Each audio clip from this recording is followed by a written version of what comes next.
Hello good morning everyone. आज पनि म यो ठाउँमा आएको छु। यो ठाउँ चाहिँ कहाँ हो भनेर भन्दाखेरि चितलाङ हो है। तपाईहरुले हेर्न सक्नुहुन्छ।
हेलो एभ्रिवान, देख्न सक्नुहुन्छ यो चाहिँ त्रिशुलीको ड्याम हो है गाइजहरु। बोटहरु पनि चल्दो रहेछ एकदम। देख्न सक्नुहुन्छ ड्याम एकदम स्पेशल छ। ओ कता छ रे। आज शनिबार मान्छेहरु हेर्न सक्नुहुन्छ। यति भिड छ मान्छेहरु।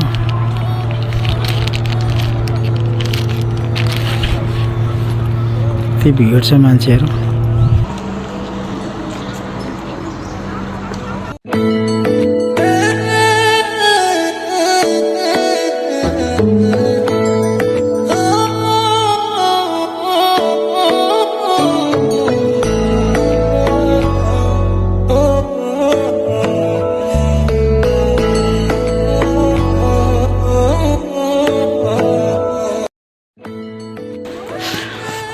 ए यस्तो पो छ त यो चाहिँ नि।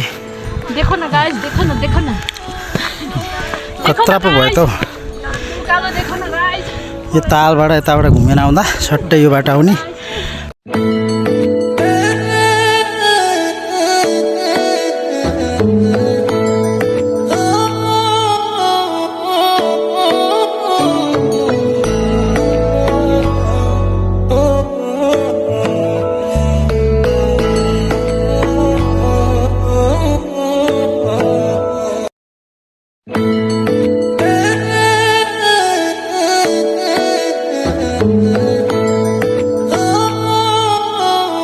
देख्नु सक्नुहुन्छ यो डाँडा माथि टपमा पुगेर हामी त्यहाँबाट के भित्र छ भन्ने जानकारी गराउनु भएको छ। यहाँ देख्न सक्नुहुन्छ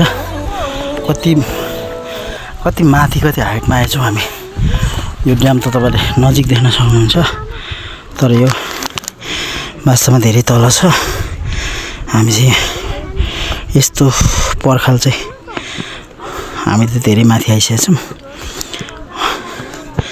हामी आएको छौँ त्यहाँबाट गाइजहरु, त्यो एरियाबाट आएको। यही हो गाइज मोहिनी झर्ना चाहिँ।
यतिखेर म महिनी झरना नजिकै छु। यो झरना हो, देखिरहेको चाहिँ झरना हो है।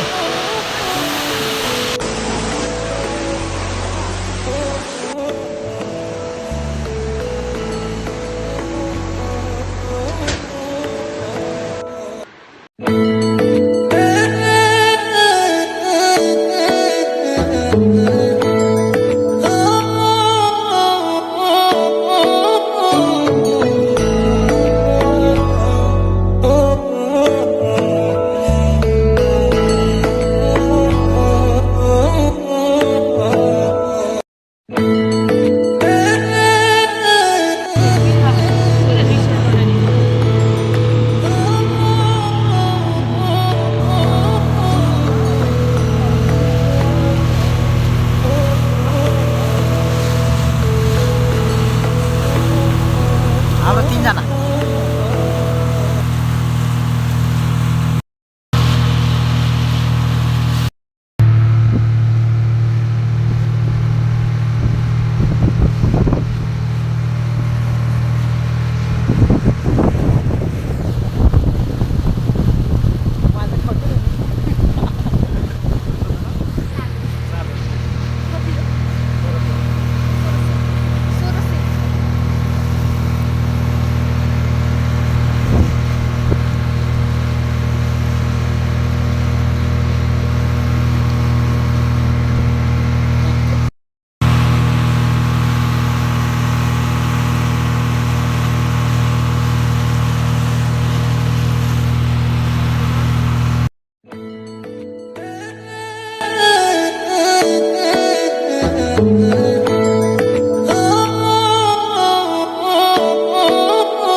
यो चाहिँ चितलाङको स्पेसल ठाउँ है, भेडा फार्म भन्छ हैन। यहाँ चाहिँ तपाईहरु आउन सक्नुहुन्छ भिजिट गर्नको लागि। एकदमै रमणीय दृश्य छ, हेर्न सक्नुहुन्छ स्पेसल। यो चाहिँ चौर अनि हेर्न सक्नुहुन्छ। आज यो शनिबारको दिन चाहिँ एकदमै मानिसहरुको चहलपहल एकदमै हामी देख्न सक्छौं।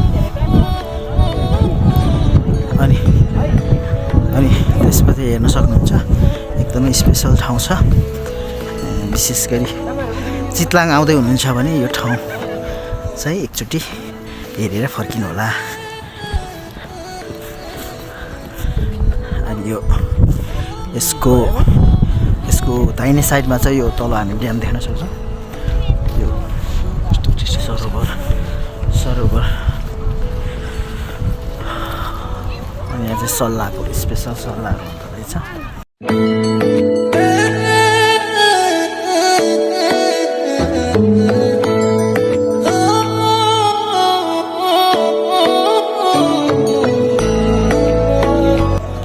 सो यति बेला चाहिँ हामी यो माथि टपमा आइसकेका छौँ, देख्न सक्नुहुन्छ। म चाहिँ माथि आइसकेको छु है।